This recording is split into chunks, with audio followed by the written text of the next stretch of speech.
কোন মেয়েটা গার্মেন্টসে কাজ করে? আপনার মতো কোন পুরুষ বিয়ে করছে?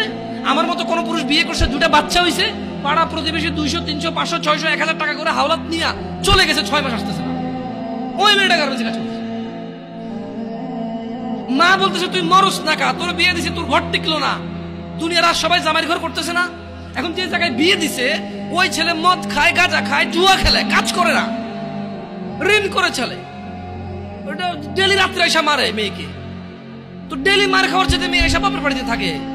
বাপ মা বুড়ো হয়ে গেছে, ভাইয়ের বউর সাথে ঝামেলা, মা প্রতিদিন কাঁদে আর চোখের পানি মোছার বলে তুই মরস না কা, যেদিন ওই তোর লবণ দিয়ে কেন মেরে ফেললাম না আমি।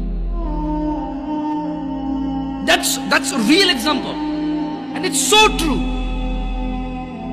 আপনি হয়তো একটা ফ্ল্যাটে থাকেন, একটা গাড়ি আছে আপনার, অথবা গাড়ি নেই, বাবার আপনার 60,000 টাকা বেতনের চাকরি আছে, আপনি বুঝেন না এটা।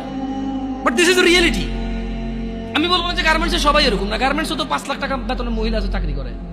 সে চাকরি করে তার ভিন্ন কারণে, তার স্বামী এসে বলেছে কেন আমি তোমার ইনকাম কেন খাবো, আমি আর্ন করবো এবং আমি ব্যয় করবো। হু আর ইউ? তুমি কি কথা বলো এখানে? আমি কামাবো, খরচ ডিফারেন্ট থাকে, কেমন থাকে। কিন্তু যাদেরকে বেশি তিরস্কার করি আমরা, আর আপনি খারাপকে কি আমি ভালো বলতে বলছি? খারাপকে কি আমি ভালো বলতে বলছি?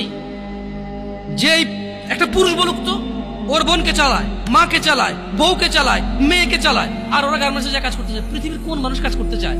শুনেন, এখন তো ছোট, আপনারা বুঝতেছেন। যেদিন চাকরিতে ঢুকবেন ওই দিন আপনি অনুভব করবেন যে পৃথিবীর কোনো মানুষ যদি কোনো অপশন থাকে যে চাকরি না করে খাইয়া পরে বাঁচে থাকা যাবে, ও চাকরি করবে না। ও বলবো আমি গাড়ি চালাবো না, বাট আমি চাকরি করবো না, আমি এমনি বেঁচে থাকবো খাইয়া পরে।